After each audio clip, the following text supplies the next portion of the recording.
కథ కాదిది నిజమే ఇది ఆ దేవుడే రాసినది కథ కాదిది నిజమే ఇది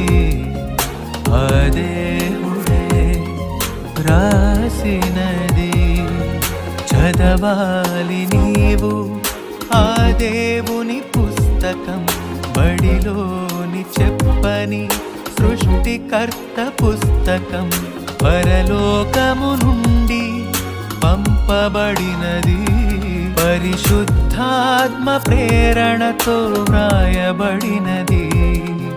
కథ కాదిది నిజమే